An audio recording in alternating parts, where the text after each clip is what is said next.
एक लड़की ने अपनी मसल्स फ्लेक्स करते हुए ब्राह्मण जीन्स ये हैशटैग क्या लगा दिया, सोशल मीडिया पर आग लगी हुई है। अच्छा, क्या बर्दाश्त नहीं हो रहा है तुमसे कि एक ब्राह्मण लड़की ट्रेंडी आउटफिट में तुम्हारी बनाई हुई सो कॉल्ड मॉडर्न दुनिया में स्टैंड आउट कर रही है। Once upon a time there was a poor Brahmin, ये सड़ा गला नैरेटिव बदल रहा है, ये बर्दाश्त नहीं हो रहा। या फिर लेफ्टिस्ट सिनेमा ने ब्राह्मणों के बारे में बरसों से जो झूठ परोसा है, उस झूठ को कीड़े लग रहे हैं, ये सहा नहीं जा रहा। गांव का सबसे सच्चा शरीफ आदमी कौन? खान चाचा। सबसे मक्कार? मंदिर वाला पुजारी। फिल्मों के मुहावरे भी ऐसे बनाए गए कि ब्राह्मणों की पहचान कलंकित हो जाए। हवस का पुजारी, गुनाहों का देवता। अरे भाई साहब, हवस का मौलाना क्यों नहीं? पाप का पादरी क्यों नहीं? किसी समझदार आदमी ने कहा था, जब तक इस देश में सनीमा है।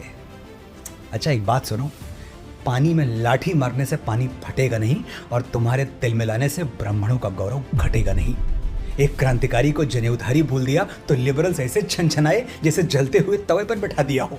बात सुनने की हिम्मत तुम में है नहीं, लेकिन बोलने पे मजबूर कर रहे हो तो बोलना पड़ेगा। पहली बात तो ये समझ लो कि ब्राह्मण आकाश जैसा हृदय लेकर पैदा होता है। हम किसी को पराया मानते ही नहीं। इतिहास पढ़ो, क्षत्रिय राजाओं के सिंहासन हमने अपनी नंगी पीठ पर थामे हैं और आज भी थामेंगे। वैश्यों के साथ हमारा संबंध ऐसा रहा कि हमने अपने ज्ञान से उनकी तिजोरियां भरी और बदले में उन्होंने भी कभी हमें भूखा नहीं सोने दिया। जिनको तुम दलित कहते हो, हमने ऐसे रीति रिवाज बनाए कि उनके घर का चूल्हा हमेशा जलता रहे। डेस्टिनेशन वेडिंग तो बहुत अटेंड की होंगी तुमने।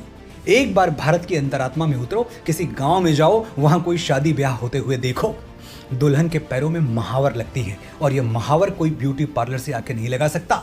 ब्राह्मणों के बनाए हुए रीति रिवाजों के अनुसार महावर नाउन ही लगा सकती है। नाउन यानी नाई की पत्नी। दुल्हन को मंडप में भी नाउन बिठाती है। दुल्हन की मांग में पहला सिंदूर दूल्हा नहीं भरता, धोबिन भरती है, क्योंकि ब्राह्मणों ने धोबिन को शुभ और मंगल माना है। आज दुनिया बहुत आगे निकल चुकी है। बच्चों की डिलीवरी हॉस्पिटल में होती है और होनी भी चाहिए, लेकिन पहले घर में बच्चा पैदा हो तो अम्बिलिकल कॉर्ड काटने के लिए रैदास समाज के लोगों को, जिन्हें महात्मा गांधी हरिजन कहते थे, उनको बुलाया जाता था, क्योंकि ब्राह्मणों के अनुसार हरिजन के हाथ शुभ हैं। गांव का ये पूरा इकोसिस्टम ब्राह्मणों ने ऐसे डिजाइन किया था कि वंचित समाज कभी बेरोजगार न रहे। जैसे गुड़ में चींटियां लग जाती हैं, इस सुंदर इकोसिस्टम में भी कुछ कुरीतियां लग गईं। लेकिन क्या चींटियां लगने से गुड़ मीठा नहीं रह जाता? क्या ये कुरीतियां हमारे भाईचारे को खोखला कर सकती हैं? लिबरल्स के बहकावे में मत आओ।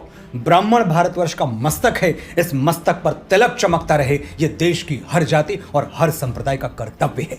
जिस दिन इस देश से ब्राह्मणत्व समाप्त हुआ, उसी दिन हमारे पराधीन और पददलित होने की उल्टी गिनती शुरू हो जाएगी। और ब्राह्मण जीन्स सिर्फ मुझ में नहीं, तुम में भी हैं।